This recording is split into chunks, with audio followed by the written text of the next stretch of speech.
Good evening. Thank you all for joining us tonight for our first webinar of our Fall 2025 College Application Webinar Series. My name is Jamie Cambra, and I'm the SDUHSD Counselor on Special Assignment, and I get to join you for these sessions in the fall to help our students in San Diego Union High School District navigate the college application process. So each year we like to start with the UC admissions session, as this is such a popular session for a lot of our families. Many of our students apply to UC campuses. So we're excited you're here live with us. And we are also recording this session. So we are able to share this recording with you so you can watch it on your own time as well. Next slide, Sarah. And next slide. So this first information you see is just the flyer that hopefully you've already seen, and that's how you were able to join us tonight. We are offering 4 sessions this fall that will help you or your student navigate the college application process. After tonight's, we hope you can come back to join us on September 17th for private and out-of-state college admissions. We will have Boise State University and Pitzer College join us for that conversation to understand the benefits and kind of different dynamics in applying to out-of-state or private college campuses. Followed by October 8th, we will have our financial aid night. That's a great night that a lot of people wait for because the FAFSA opens on October 1st. So by then we will have 5 or 6 panelists help kind of discuss the FAFSA and understand different financial aid programs in different institution settings. And then we will close with mapping your career journey. And this one's really exciting. We're having quite a few different college types of college and programs that offer different career programs present. So it'll be a very comprehensive conversation. I also wanted to highlight at the bottom of this page, if you do have the flyer, there are 4 pre-recorded sessions that we hope you can access on your own time as well. One is the college essay, and that's with Kaylin Capes at Willamette University. And we had a conversation and recorded it. The other ones are just made by the Cal State University system for their application, the common application, and then the UC application as a reference. Next slide. And as I mentioned tonight, we are recording this webinar, and we do ask that you engage with us through the Q&A feature. So on the bottom of your screen, you'll see a Q&A icon, and that's where you can write questions and type it directly to our presenters.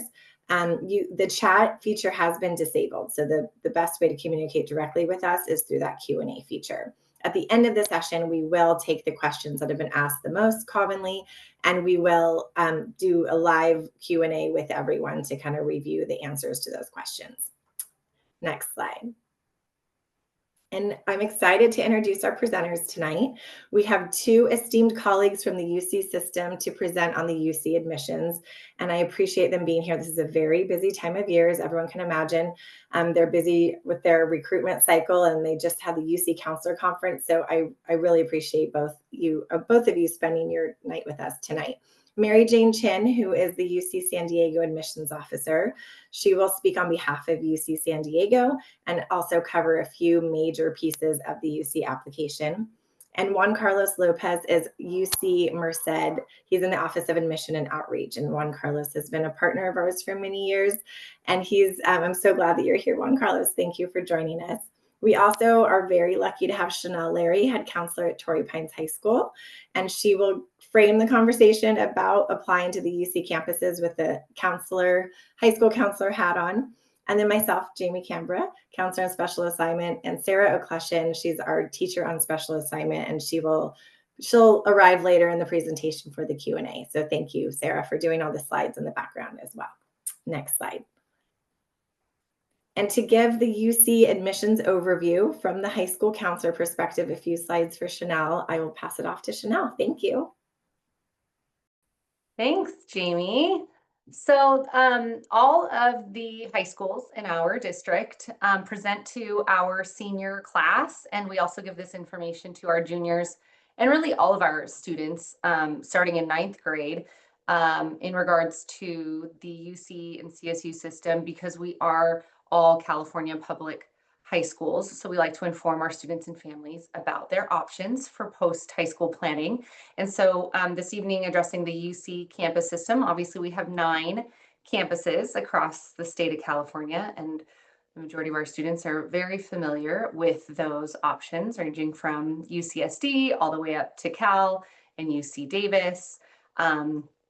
Obviously very popular options among all 9 campuses. So many of our students are going to apply to all of the UC campuses, and we do encourage our students to look broadly at all of these options and to really look at each campus individually to see if those campuses are going to meet their needs and their goals, and to maybe look outside of the box a little bit, and to look at every UC campus individually, because all of them offer unique opportunities that all of our students should really look into. Next slide. So a major thing that we go over starting in 9th grade is what we refer to as the A through G requirements. And this really aligns with our graduation requirements. So the majority of our students who are working towards earning their high school diplomas are also going to be working towards meeting the A through G course requirements. And these are going to be the courses that allow students to meet eligibility to be able to apply directly to the UC schools. And obviously there is room to go beyond the minimum requirements. So it is recommended to go beyond the requirements. And they also include the language other than English, which is not a high school graduation requirement. But across the board, they're going to cover all of their subject areas: history, English, math, lab science, a language other than English, their visual performing art, and then a college prep elective. So as long as they're maintaining a C or higher in all of these course areas, they're going to be meeting those minimum A through G requirements. And as long as they meet a minimum of a GPA of 3.0 or higher, they are eligible to apply. Now, again, our representatives are going to speak more on the topic of selectivity and competitiveness.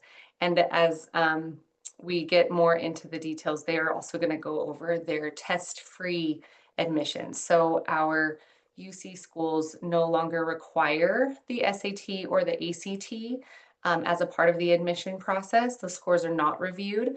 So our students may or may not take these exams starting in their junior or senior year, but specifically for the UC system, it is not a requirement.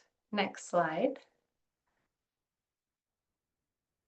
So the UC system utilizes 13 factors that are considered for admissions. One of the major factors, obviously, looking at GPA and reviewing the grades that are earned across all of those subject areas that meet the A through G criteria. They're going to review the rigor of coursework and the types of courses that the students have taken across all 4 years of high school.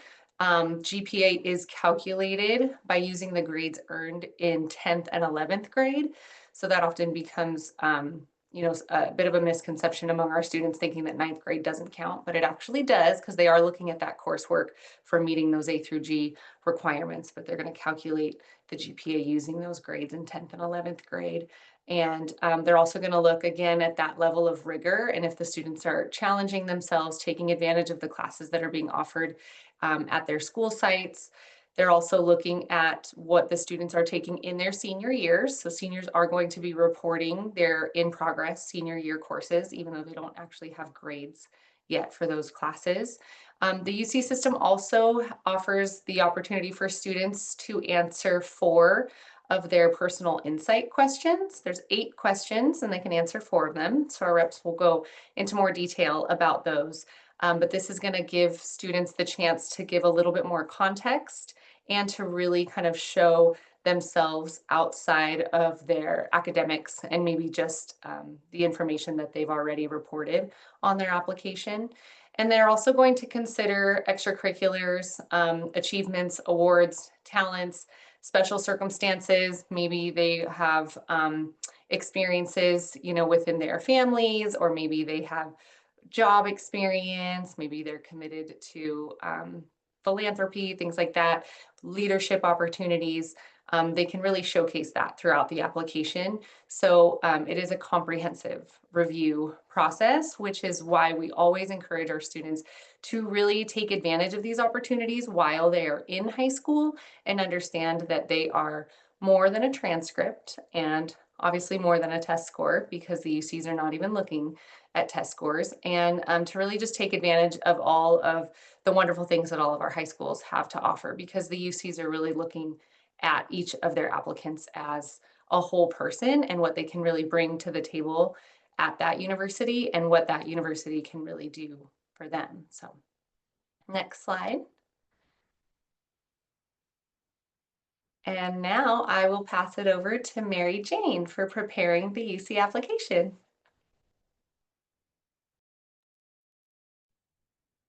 Thanks, Chanel. Hi, everybody. Good evening. Thank you all for coming during this busy time, the fall semester. I'm going to go over, the UC application and in further slides, information about the PIQs, the personal insight questions. So I'm an admissions officer at UC San Diego, and I cover the regions of North County Inland San Diego, North County Coastal San Diego. So we're right now scheduling our recruitment visits to the high schools in the area. So when you see our campus coming to your campus, please sign up through your counseling office or your college guidance counselors so that you can speak one-on-one and visit us or see our presentations during this September and October season before the application is due. So our campuses, like Chanel mentioned, we have 9 UC campuses. You're welcome to apply to all 9. Students are welcome to apply to all 9. We're the local UC campus to San Diego Union High School District. So San Diego is the southernmost campus all the way up to UC Davis. And then in between are all the other UC campuses. So there's going to be 7 sections in the application. And you can finish the application over several days or weeks. You don't have to rush through the application. All these sections here you can complete in a timely manner, because the first day that you can turn the application in is October 1st. And this year the deadline is December 1st. So you have a lot of time to work on the application. The cost of the application per campus is $80. So it's an $80 fee per campus. If you qualify for a fee waiver, you get 4 campuses for free. And then the 5th campus you would need to pay for. Next slide, please. So this is our admission timeline. August 1st, application already open. So maybe some of you have already started the application. There's still a lot of time to work on the application. The filing period is as early as October 1st all the way into December 1st. So that's the only time you could submit the application. Make sure you pay attention to those deadlines, because December 1st is the very last day that you can submit the application. And then we encourage you to fill out the FAFSA or the California DREAM Act application that opens October 1st, and the priority deadline is March 2nd.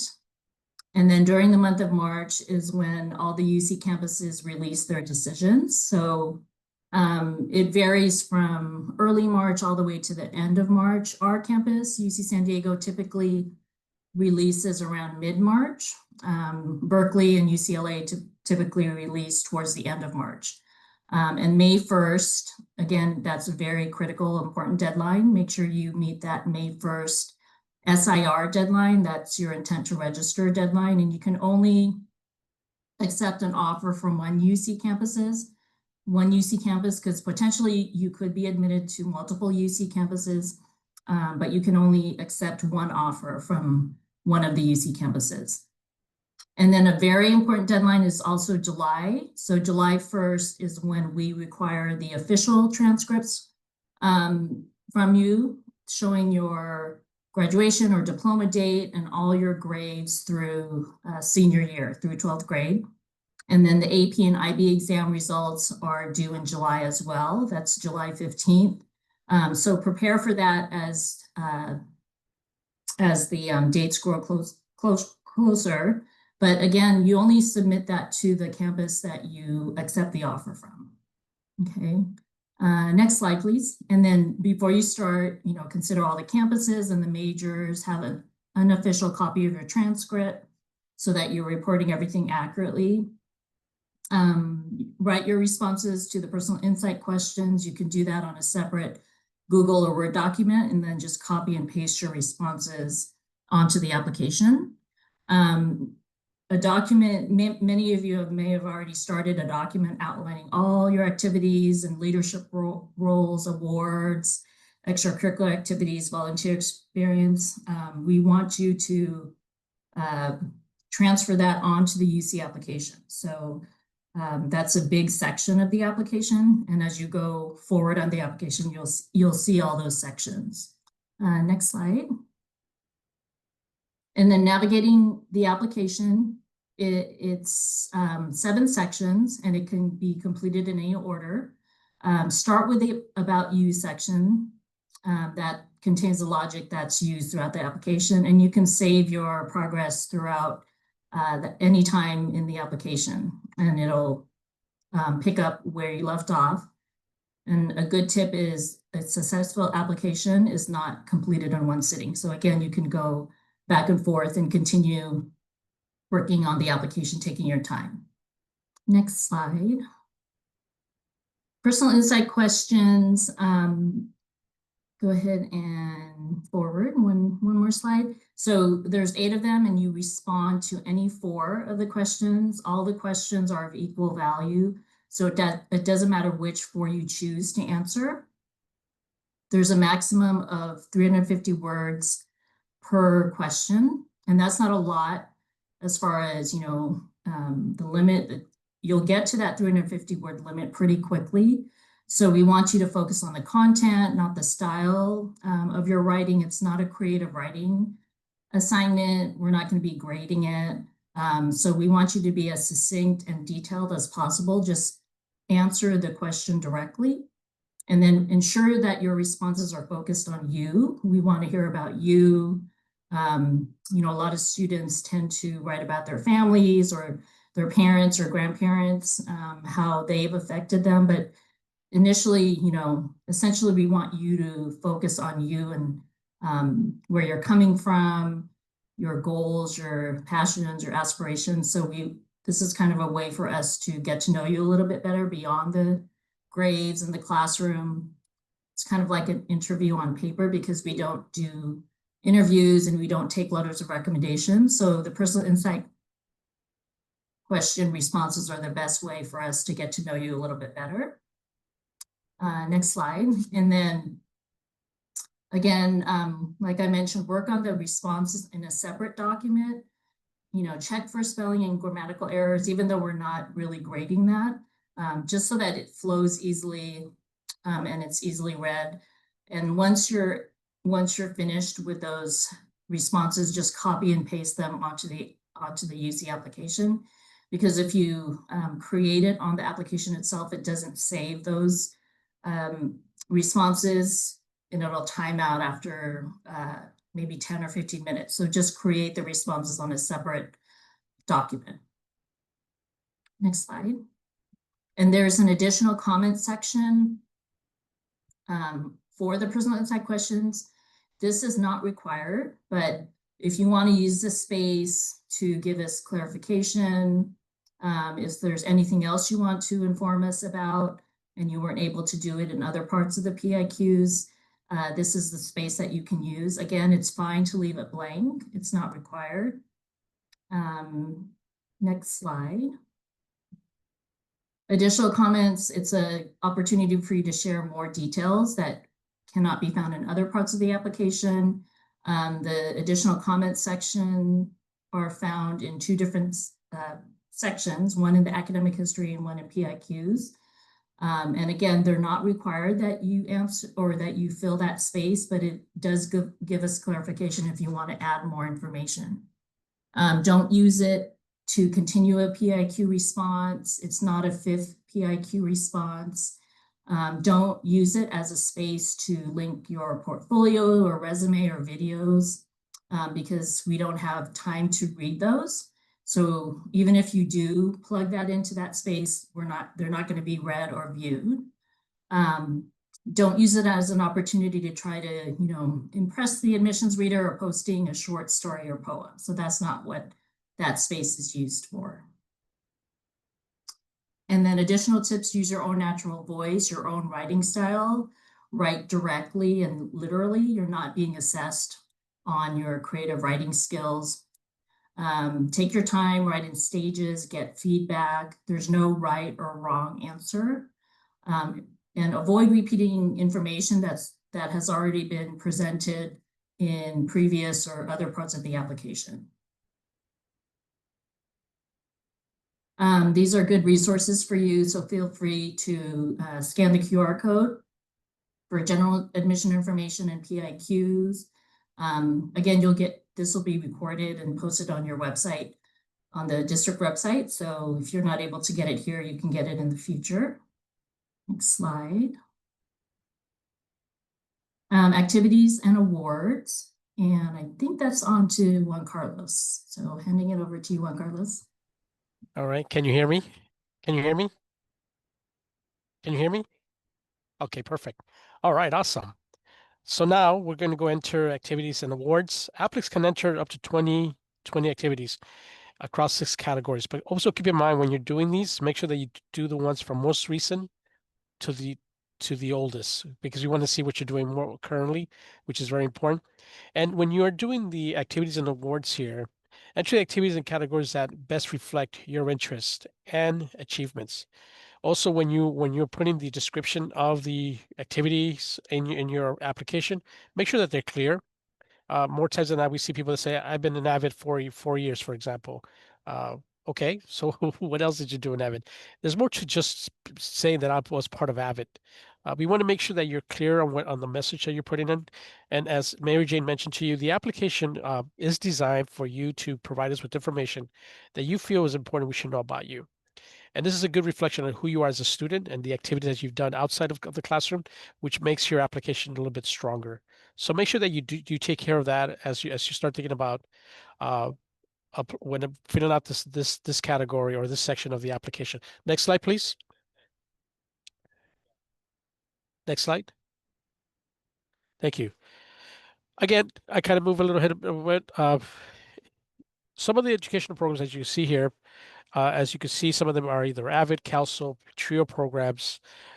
Make sure that again these programs are helpful to us to understand that you were involved or engaged in these, because there's more than that. A lot of you students are predominantly involved with either AVID or the TRIO programs such as the Upward Bound and Talent Search, or the CalSOAP or the AEOP, which is most common that most students put on their application. But there's more than that's out there. So make sure that you include those prep programs to really give us an indication who has helped you along the process and towards your journey in regards to your education in high school. Next slide, please. Now, for the most part, when choosing a major, make sure that you think about the major that you're looking at reflects to what you're looking for. First of all, you got to indicate which major you really are interested in. You don't need to select a same major for an alternate major. I'm sorry, you don't need to select a major for all campuses. It could be different, which is kind of a neat thing to have. But we do encourage you to think about the way you apply to the university. Make sure that you put a category as to what majors are best reflect your desired career path. And with that, you could actually think about the campuses you're applying to, because it gives you a better sense of the direction that you want to head, and in particular, thinking about how you're going to be admitted to a particular campus. Okay, so keep in mind also if this campus offer an undeclared or decided option for first year applicants, be mindful that this category is not going to hurt you in the process of being admitted to the university, because some universities pretty much some of the campuses will let you do that, and eventually once you get in, you can actually maneuver into your major once you're there. But also keep in mind that with the most competitive majors, you got to make sure that you don't go undeclared. You want to make sure that you stay within. Okay. And next slide, please. All right. So another thing that we should also cover is apart from your major, make sure that you look at the alternate majors. If the campus you're applying to offers an alternate major, make sure that you select that as well for that matter. Now, in the category view of selecting a major, if you're unsure which college particular major falls under, use the category view to locate your major choice. This is a good way of doing it, so that way it's, oh, I want to do this business, but what kind of business do I want to do? And this will kind of help you look at the career path that you're looking to do at the university. Next slide, please. Okay.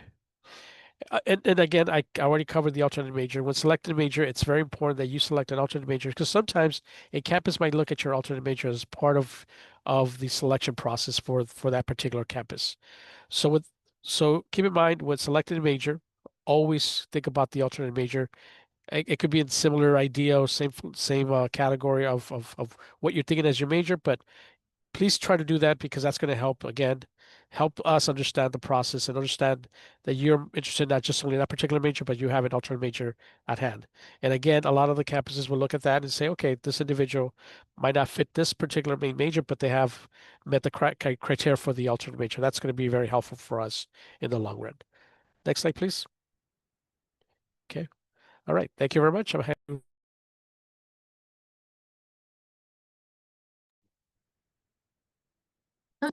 I think my video pulls up. So feel free to scan this QR code to stay connected with our campus and showing that you attended this session. So feel free to scan the QR code if you're not able to get to it right away. Viewing it here, again, this will be shown in a future recording posted on the district website. Next slide, please. So as locals, you probably are very aware that we're a great city. We're the second largest city in California. Our average temperature is about 71 degrees. We're on a large campus of about 1,200 acres, and we're right by the beach. La Jolla Shores is our local beach, but all along the coastline, there's beautiful beaches all the way up to Oceanside and to Orange County area. Next slide. And this is just a quick snapshot of our statistics. We're the #3 public university in the country. It's a 26-to-1 student to faculty ratio. We have about 1.73 billion in research funding. Our undergraduate enrollment, it was just recently updated. It's about 35,000 students, undergraduates, we have over 160 majors. About 39% of graduates pursue advanced degrees. We have over 650 student organizations and 1,260 active patents at the moment. And the average base salary of graduates is roughly $91,000 per year. So that's just a quick snapshot. Next slide, please. And these are our top industries that our students go into: arts and entertainment, engineering, educational services, public service, telecommunications, healthcare. We're the #4 U.S. public university according to World Universities. And then #6 is we're one of the top values as far as public universities. We have the academic internship program as well, so we encourage students to look into that. The average time to degree as a first-year student is 4 years. That's about we have about a 95% one-year retention rate. And the time to degree for transfer students is about 2.2 years. And we have over 256,000 alumni worldwide. Next slide. And this is a snapshot of the cost of a full year. Each UC campus is a little bit different depending on tuition and campus fees. But within each column, the most popular one is living on campus. It's not required to live on campus as a first-year student, but you are guaranteed 2 years of on-campus housing. And the middle column just shows the rough cost for living on campus, tuition, housing, personal expenses, etc. So it's about $44,910 for the year. If you're still living at home, commuting, it's a little bit less.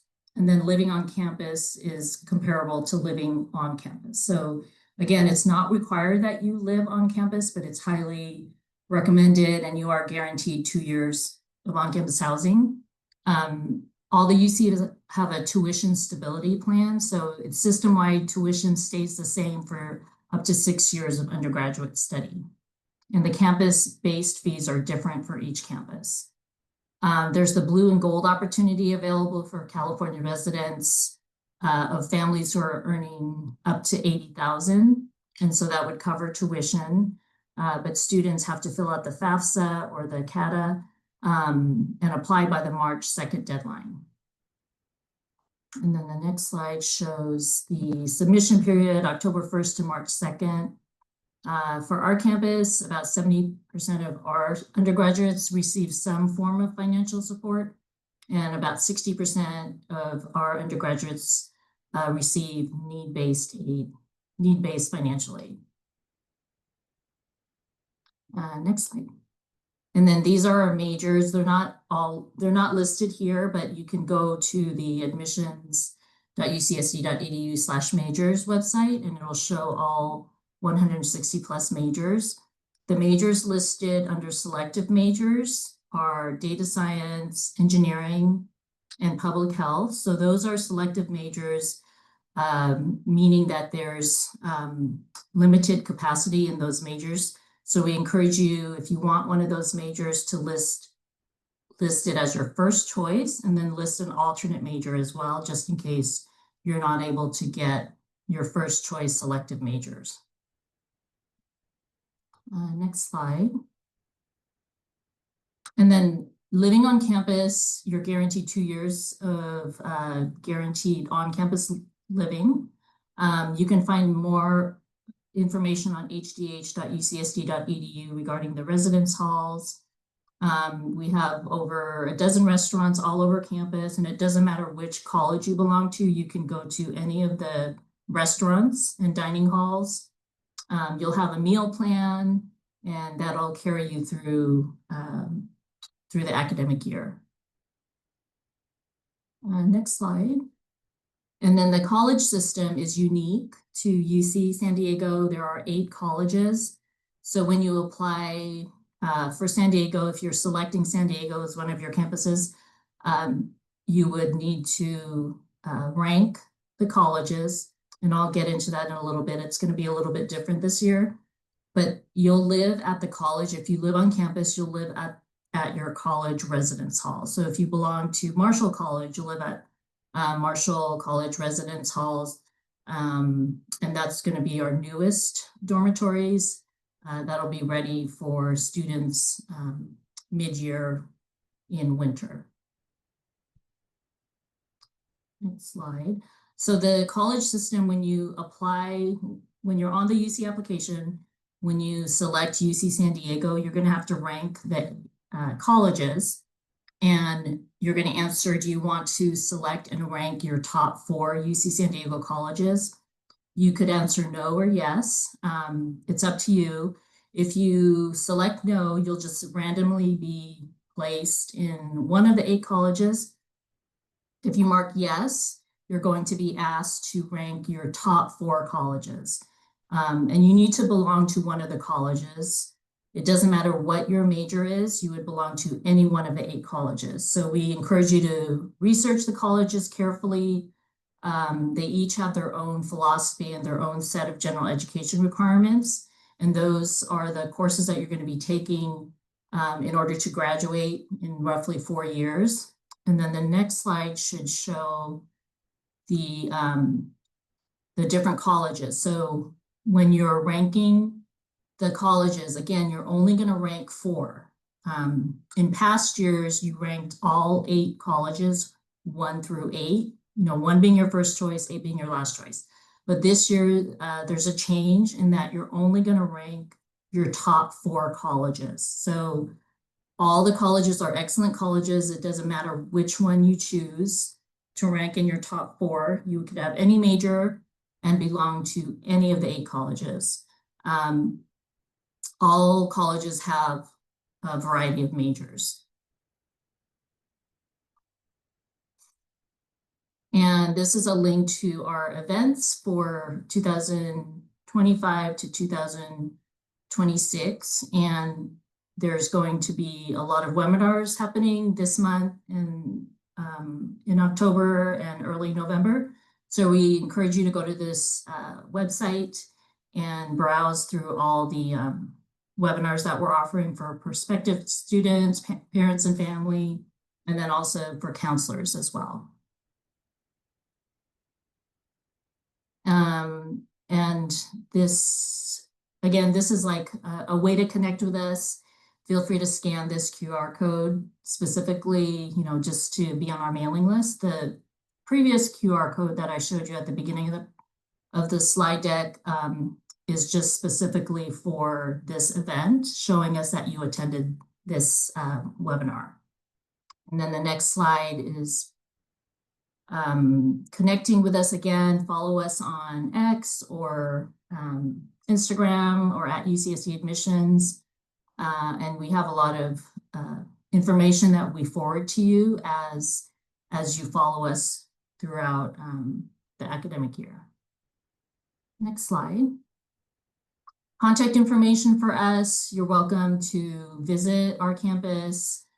You can call us directly. You can be connected to an admissions officer on duty Monday through Friday, 9 a.m. to 4 p.m. And this is the direct number that you can call.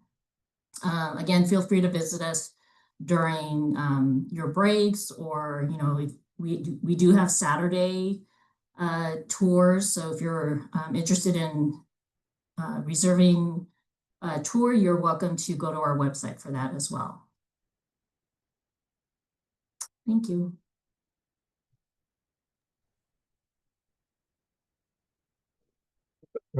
All right. So once again, I am the representative for UC Merced. So I'm going to go over a little bit of who we are as a campus. UC Merced is the youngest campus in the UC system. We're about 20 years old. We just celebrated our 20 years this year. We are located right in the Central Valley, right in the heart of California. One of the great things about being in the Central Valley is that we're surrounded by a lot of agriculture and a lot of livestock. I always tell students that that the good thing about that is that a lot of the meat that you consume, a lot of the fruits and vegetables you get come from that region. Predominantly your peaches, especially your almonds, come from that region, and then your specific meats that come from that. So you're looking for your hamburger meat, your steaks, and what have you that come from that region. We're considered to be we're the gateway to Yosemite. We're about 2 hours to San Francisco, Santa Cruz, and Monterey Bay. We're north of Fresno, south of Sacramento. And again, as I mentioned to you, we are the gateway to Yosemite. Next slide, please. For those of you who think about the University of California being such a young campus, this is what the campus looks like as of today. Our campus was built on top of a golf course, which you see there on the white buildings. That was Project 2020. Of course, it wasn't open in 2020 just because of the pandemic. But everything on the white buildings there, right on top of the white buildings, there's going to be a brand new medical education research facility that's going to be built a year from now, and that should be open. The reason you don't see double-decker parking lots is because we're still growing as a campus, and we're in the process of also building a brand new dormitory for transfer students. To your left of the screen is basically the older part of campus, and then a little bit to your left too as well. There's a lake, Yosemite, where students actually go out there either do their homework or do a lot of water sports or just hang out and watch the sunset. Our campus is considered to be one of the greenest campuses in the country. We run on 80% solar panel energy. Some of our engineering buildings, for example, do not have solid walls. They have window walls, so students can actually watch or see or observe some of the research that is being conducted on our campus. So that's kind of a neat thing. That's really thing. And one of the things that we kept in place is that water, the water right in the middle. That's part of the golf course that was there. Next slide, please. If you're thinking about what Merced has done for the past 20 years, next slide, please, is basically Merced has made a lot of strides for the past 20 years. For being 20 years, we made some remarkable moves in regards to the rankings and where we stand as a campus. We ranked 28th in the nation. We also ranked #1 in social mobility. So having that aspect of our campus is really important to us. Our campus right now has less than 10,000 students, which that's beneficial to our students who are looking for research opportunities, who are looking to look for jobs or internships, and that's a great thing. And then 62% of our undergrad classes have fewer than 30 students, which is another great thing for our campus. And then, of course, there's a great balance between professors of male and female, 51%. So that's kind of a great thing that we have on our campus. Next slide.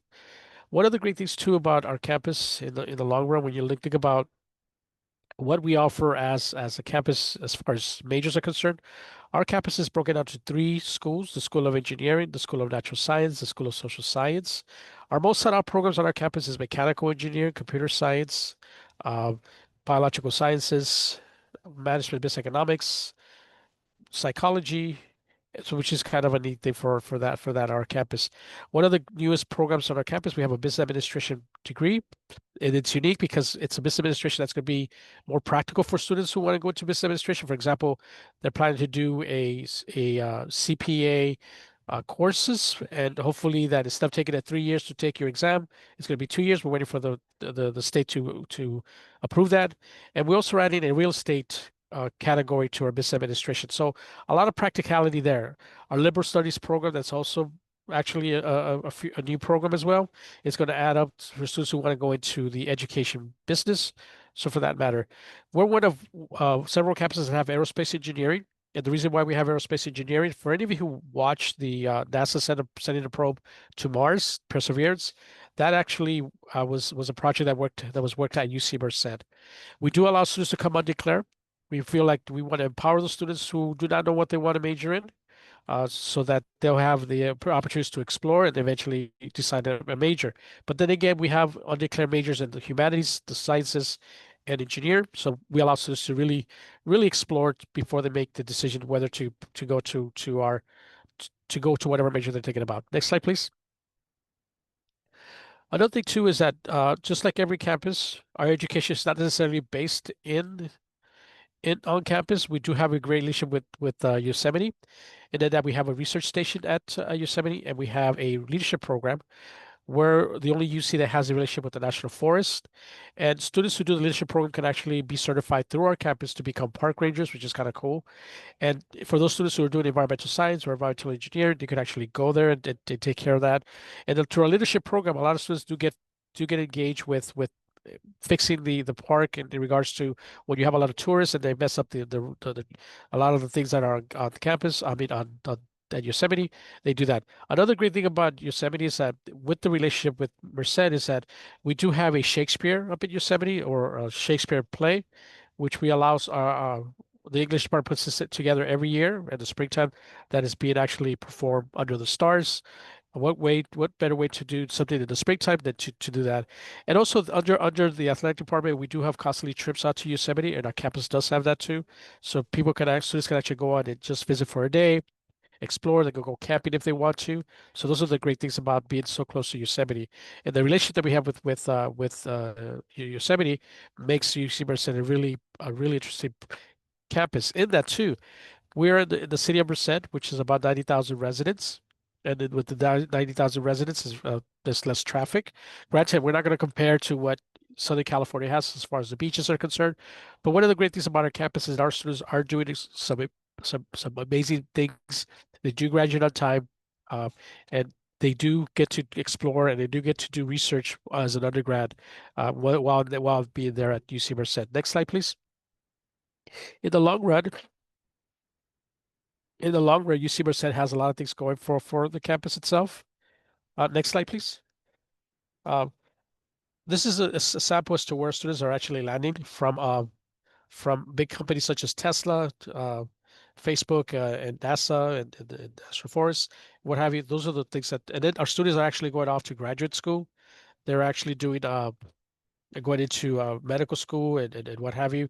We do a very good job. Again, going back to the idea that we're a smaller campus, we cater to the needs of the students so they can be successful.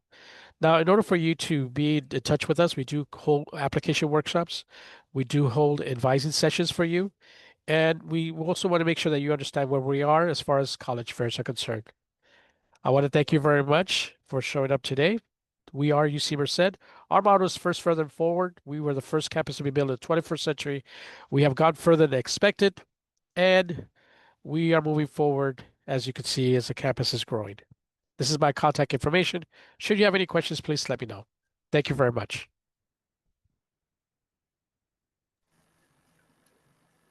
Thank you both. I really appreciate the in-depth information, and I always love learning about UC Merced since I know it's not brand new, Juan Carlos, but it still feels like it is the newest UC campus. So I really encourage It sure our does. families.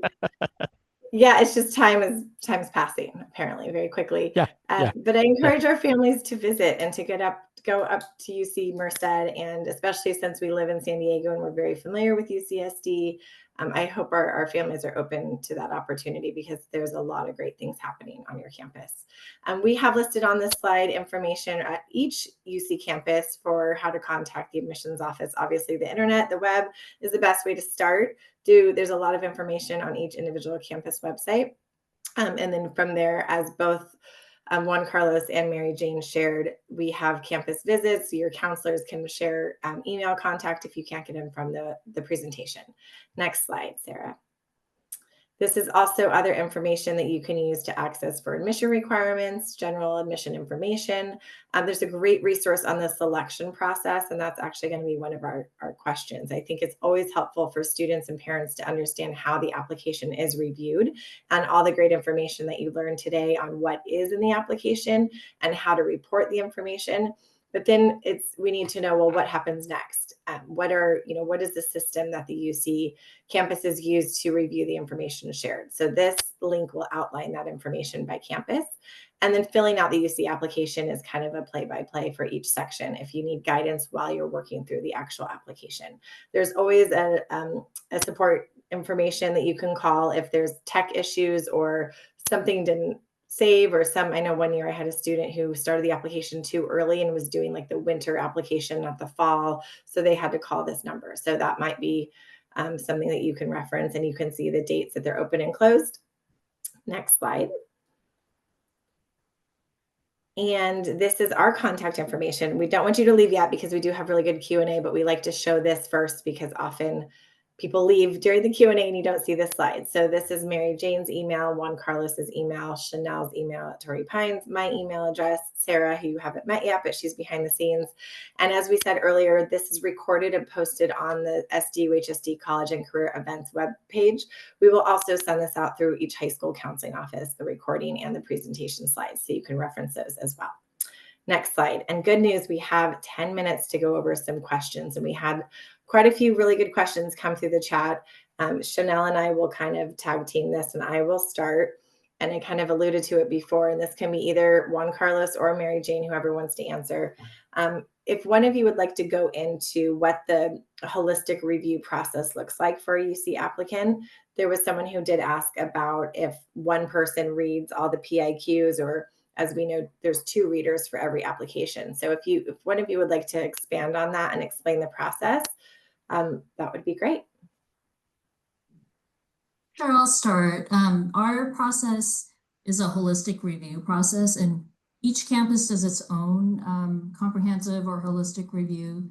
So each applicant is read at least twice. Each application is read twice, and it's a full read from top to bottom. Each reader does it individually, and then if there's any discrepancies, a third reader comes in to read the application, but it's a full holistic review as far as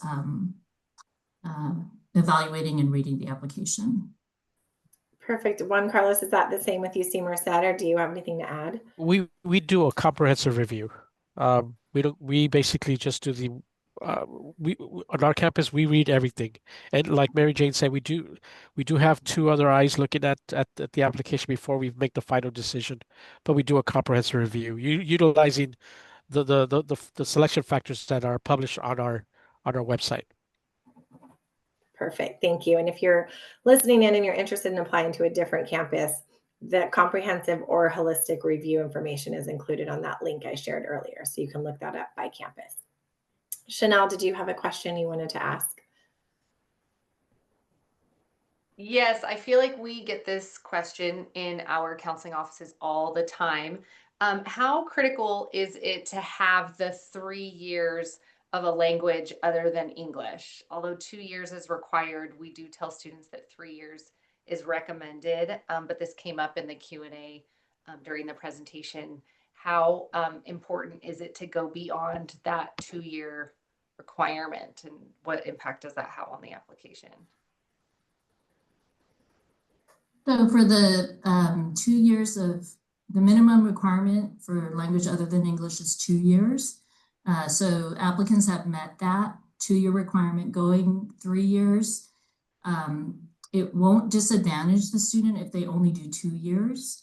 But taking 3 years of a language other than English is added value to their application, because many students within the A through G requirements are already going in above and beyond the minimum requirements. So that's also taken into consideration. There are students who do get admitted just with the 2 years of language other than English because they've gone above and beyond the minimum requirements in other A through G areas. And to add to that, I know the question referenced that this student is, in lieu of taking a third year of a language, they chose to take another year of a core class. And my response was, that's fine as well. That's an option the student can make. And it's highly recommended to explain that decision or explain maybe what the class that they're taking. Obviously, they're reporting it in the academic information, but to explain the circumstances and the academic additional information section, which is part of the application. And that's where students can say, I chose to take a 5th year of English, or I chose to take a 5th year of math because this is something I'm pursuing in engineering, or I'm taking, a language that isn't offered in my high school outside of school. So there's all the different circumstances, but it's really helpful to explain it if you don't do the 3 years of a language, especially for these very selective campuses. Is my high school counselor hat. That's how I would recommend it. And there's a question that did just come in that I thought is a good one as well. Mentioning parts of the application like activities or rewards in the PIQ. And Juan Carlos, I'll ask you to expand, but I'm gonna give this a shot. So we often tell students, if you look at the UC application as one big circle of your life, of all these little pieces of your life that you're trying to explain. So if you use the PIQ to replicate information that you're using in another part of the application, such as the activities or awards, and talk about it, that can kind of take up space when you could be teaching the reader something else about your life that they may not already know. However, if there's something very incredible you've done in this activity or award that you've listed and you want to elaborate and really hone in and explain things that you weren't able to in the activities and awards section, this could be a good place to do it if it's something that's extremely noteworthy and probably different than another student might share. How did I do? Yes, you did. That was good. Yeah. Chanel, do you have another question? Yeah, another question that came up in regards to test-free, in that, as the landscape is changing and there are other universities across the country that are reverting back to requiring test scores, do either of you anticipate that the UC system will revert back to requiring SAT or ACT scores? Oh, go ahead, Jade. Mary Jane. Oh, sorry. We are It's fine. not anticipating going back to using ACT or SAT scores. I know there's, some talk about that among students or counselors, but no, we are not anticipating bringing back the SAT or ACT scores. And I know in a few meetings we've had with just UC in general, they've published data about the since the test scores has gone away, showing that it hasn't impacted the students that are currently studying on campus. And the success rate is still high and growing regardless of the test scores. So that is kind of just, coupled with the fact that it's such an expanded option for a lot of students to not take the test. I personally think it's great to hear that you're staying the course. So I know there's a lot of rumors and myths about that in the community, and I think it's helpful for people to hear it directly from you guys as of now. There was a question related to middle school language, and I think it's always helpful to share if you don't already know. So our students can take language in middle school, and that is considered high school coursework, and they can report that on the college application. Students can take 2 years, for example, of Spanish in middle school, and then if they go into their 3rd year of Spanish in high school, that's their 3 years of Spanish. Students can also take it in 2 years and that in their middle school years and stop if that's their choice. And that can be listed on the college application as well. So the middle school language classes do count for the requirement for admission. Chanel, did you want to talk about the ASB question? Yes, this had come up in regards to students reporting non-academic coursework like ASB or classes like student leadership.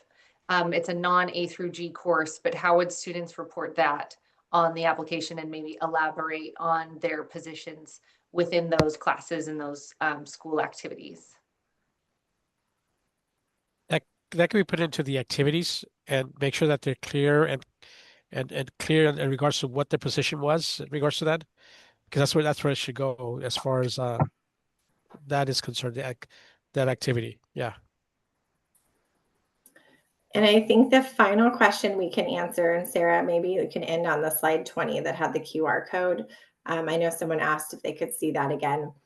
And this is for both Juan Carlos and Mary Jane, if you want to share, which campus would be the best place for a student to become heavily involved in research opportunities? And I'm excited to hear your response because the UC system is a research institution. So I know every campus does have research opportunities, but if you want to provide a quick sentence or two about those opportunities on your campus, that might be helpful.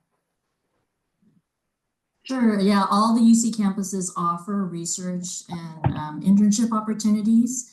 UC is known for that, for research.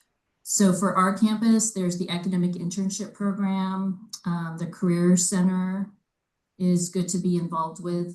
They have a lot of research resources. Direct contact with the professors is also a good way to get research and internship opportunities. So students just have to be very proactive once they get here. Yeah, one of the things that we do offer on our campus is undergraduate research opportunity centers. So when students get admitted, they have access to all the research that is conducted on campus, and they get to apply to that as early as their freshman year.